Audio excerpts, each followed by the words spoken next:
Olá, eu sou a Marta Wadsworth e estou aqui entre pais. Este é o podcast onde falamos de parentalidade sem pressão. Às vezes estamos entre pais e conversamos sobre o nosso dia-a-dia real, outras vezes trazemos profissionais para abordar aqueles desafios que nos deixam literalmente de cabelos brancos. Sem receitas mágicas nem julgamentos, vamos falar de parentalidade nos dias de hoje e o que podemos fazer para viver dias mais tranquilos enquanto crescemos com a nossa família. Olá a todos, sejam bem-vindos a mais um episódio do Entre Pais. Hoje vou estar aqui sozinha convosco porque quero ter uma conversa honesta, real, sobre uma coisa que tem andado aqui tanto nas notícias, mas também muito nas nossas cabeças, que é acerca de como preparar um parto em Portugal hoje, no final de 2025, às portas de 2026. Então, se estás grávida ou se conheces alguém que está, provavelmente já sentiste aquele aperto no estômago quando ouves mais uma notícia sobre uma maternidade fechada, um parto numa ambulância, um casal que andou de hospital em hospital até encontrar uma vaga. E a pergunta que fica é, mas como é que nós nos preparamos para um dos momentos mais importantes das nossas vidas quando nem sequer sabemos se vamos conseguir chegar a tempo ao hospital? Mas hoje não vamos focar só no problema, vamos também falar de soluções, de ferramentas emocionais e de como podemos preparar-nos não só fisicamente, mas também psicologicamente para este grande momento. E vamos explorar também uma questão que muitos pais nem sequer consideram. Será que precisamos de mais apoio do que aquilo que o sistema nos consegue estar a dar neste momento? Portanto, peguem num chá, instalem-se confortavelmente e vamos a isto. E vamos começar pelo elefante na sala, que é a situação das maternidades em Portugal neste momento, que é preocupante. Em agosto de 2024, chegámos a ter 5 urgências de obstetrícias encerradas no mesmo dia. Lisboa, Leiria, Setúbal, Almada, Caldas de Rainha. Num domingo desse mês, 13 serviços de urgências estiveram encerrados em simultâneo. 13! A maternidade Alfreda Costa foi a única que funcionou sem constrangimentos em toda a área de Lisboa e registou cerca de 2 dezenas de partos nesse dia, muito acima do normal. Se olharmos para os números de forma mais ampla, entre janeiro e março de 2025, deste ano, registaram-se 227 dias completos de encerramentos de urgências em Portugal. Embora isso até represente uma diminuição comparado com o mesmo período do ano passado, continuamos a falar de centenas de dias em que as maternidades estão fechadas. E há regiões do país que ficam completamente sem resposta. Na Páscoa deste ano, houve 5 maternidades encerradas no mesmo tempo, só na região do centro. O bastonário da Ordem dos Médicos disse algo que me marcou. O fecho de uma urgência era uma notícia de amplitude nacional, era algo dramático. E hoje parece que estamos a caminhar para uma situação em que se tivermos uma urgência aberta, aí é que vai ser notícia. Mas talvez dado o mais chocante seja até este. Até meados de setembro de 2025, nasceram 57 bebés em ambulâncias. Em todo o ano de 2024 foram 50. Ou seja, em apenas 8 meses e meio já ultrapassámos o total do ano anterior. Para terem uma noção da progressão, em 2022 foram 25 partos em ambulâncias, em 2023 foram 18, em 2024 foram 28 e só até setembro deste ano já vamos com 32 partos em ambulâncias, mais 18 na via pública. Ao todo, mais de 150 nascimentos fora do ambiente hospitalar só neste ano. Há bombeiros que dizem que este é um recorde que não procuramos nem queremos. O comandante de bombeiros da Moita disse que já assistiram a mais de 15 partos em ambulâncias. 15! O lugar para uma mãe ter um filho é na maternidade, disse ele. Mas para além dos números, há algo que as estatísticas não conseguem capturar completamente. O medo. Imaginem estar grávida de 38, 39 semanas, a vossa mala está pronta há dias e todos os dias quando vão dormir pensam: e se começar o trabalho de parto de madrugada? Para onde é que vamos? Será que há vagas? E se tivermos de andar de hospital em hospital? Este stress não é inócuo. Sabemos hoje, através de vários estudos, que o stress materno durante a gravidez e parto pode ter impacto não só na experiência de parto, mas também na recuperação pós-parto e até na vinculação da mãe com o bebê. E depois há o pós-parto, que é outro capítulo. Em Portugal, a prevalência de depressão pós-parto situa-se entre os 10% e os 16%, dependendo dos estudos. Há investigações que apontam para os 12,4% logo na primeira semana após o parto e 13,7% nos meses seguintes. Alguns estudos mais recentes encontraram taxas ainda mais elevadas, até talvez as 19,6% às 6 semanas pós-parto. E isto é tudo num cenário, diga-se, normal. Imaginem quando acrescentamos experiências de parto traumáticas, falta de acompanhamento adequado, solidão no pós-parto. Mas sabem o que é curioso? Em muitos países da Europa a experiência de ter um bebê é radicalmente diferente. No Reino Unido, por exemplo, são as parteiras, chamadas midwives, que acompanham a maior parte das gravidezes de baixo risco do início ao fim. A mesma pessoa que vês nas primeiras consultas pode ser a pessoa que te acompanha no parto. Então há uma continuidade, uma relação, que é um conhecimento mútuo. Nos países nórdicos, onde eu tenho experiência pessoal, o modelo é muito semelhante. A parteira é a figura central e o obstetra só entra quando há complicações ou situações de risco. E isto não é por falta de recursos, é porque acreditam que para as gravidezes saudáveis este acompanhamento mais personalizado, contínuo, traz realmente melhores resultados, tanto físicos como emocionais. Mas e em Portugal, olhem, aqui o modelo é muito diferente, como muitos de nós sabemos. Na maioria das vezes vemos um obstetra diferente em cada consulta, se estivermos no SNS, se tivermos sorte e se as consultas não forem canceladas. E no dia do parto é quem estiver de serviço. Pode ser alguém maravilhoso, tal como pode ser alguém que nunca vimos na vida. E eu não estou aqui para criticar profissionais, muito pelo contrário. Os obstetras, enfermeiros, parteiras que temos são dedicados e competentes, na sua maioria, mas o sistema está em crise e isso afeta-nos a todos. A questão é, o médico obstetra tem um papel fundamental, claro, especialmente quando há complicações. Mas numa gravidez saudável, será que precisamos deste modelo tão medicalizado? Ou será que nos faz falta aquela figura que nos acompanha de forma contínua, que nos conhece, que sabe os nossos medos, que nos ajuda a navegar não só os aspectos físicos, mas também emocionais desta jornada? Então vamos ser honestos sobre o que os pais realmente sentem quando se aproximam ao parto. Existe um medo da dor, claro, natural, mas curiosamente quando falamos com quem já passou por isso, muitas vezes não é a dor física que mais marcou negativamente. É o medo de não ter controle do que possa ser feito, em vez de fazer parte, de não ser ouvido, das coisas acontecerem sem se compreender bem porquê, o medo do desconhecido, não sabermos o que esperar, não sabermos quem é que vai estar presente, não saber se o parto que foi idealizado vai acontecer ou as coisas vão ocorrer de forma completamente diferente.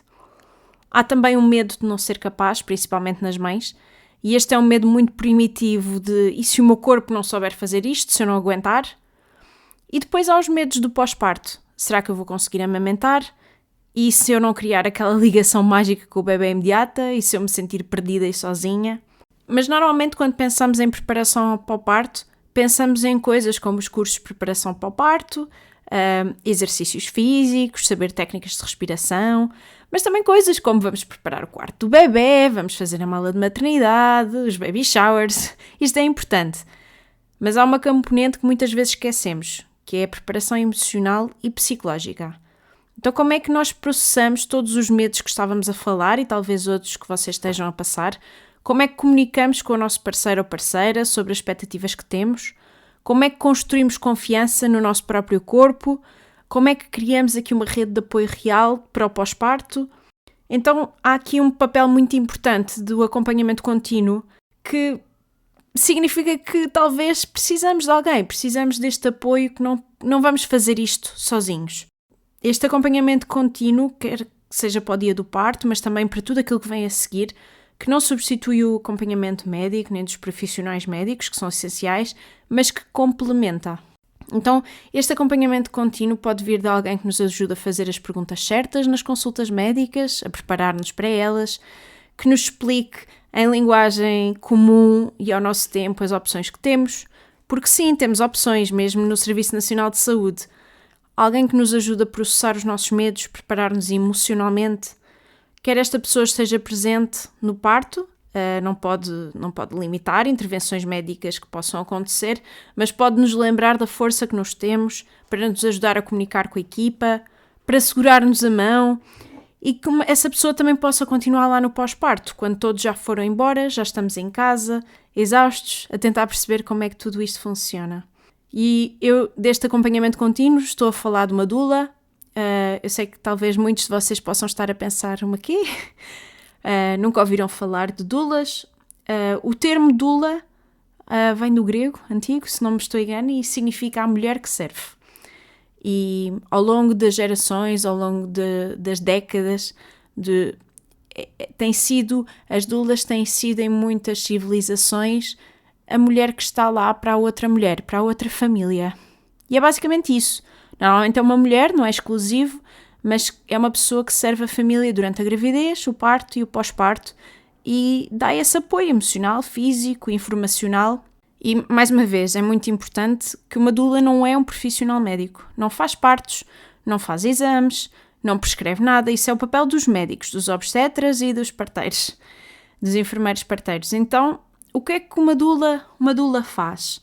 Então, antes do parto, uma doula é uma pessoa com quem podes ter conversas regulares sobre expectativas, medos, desejos, pode-te ajudar a criar um plano de parto flexível, pode-te ensinar técnicas de relaxamento, posições, massagens, vai ajudar o casal a compreender o processo e as opções que tem e também normalmente está disponível para qualquer dúvida, para ouvir, para tranquilizar. Durante o parto, dá um apoio físico através de massagens e aqui também, de acordo com a especialidade da doula, digamos assim, o apoio pode ser diferente. Sugestão de posições, ajuda na mobilidade, dá também um apoio emocional com o encorajamento, a sua presença, a validação dos sentimentos e do processo que estão a passar. Dá este também apoio informacional, ajudando a compreender o que é que está a acontecer, facilitar a comunicação com a equipa médica e também apoia aqui o parceiro, surgindo não só formas que ele possa ajudar ou ela possa ajudar, mas também permite haver aqui um descanso. Podem trocar, por exemplo, caso o parceiro precise descansar, porque estamos falando na realidade, os partos podem demorar vários dias, portanto aqui o papel de uma doula pode ser essencial. Depois do parto, a doula pode fazer visitas para ver como é que as coisas estão a correr, algum apoio básico à amamentação, se essa também for uma área de conhecimento da mesma, ajuda a processar a experiência do parto, que é essencial. E também aqui um apoio emocional nesta fase, que é uma fase muito vulnerável.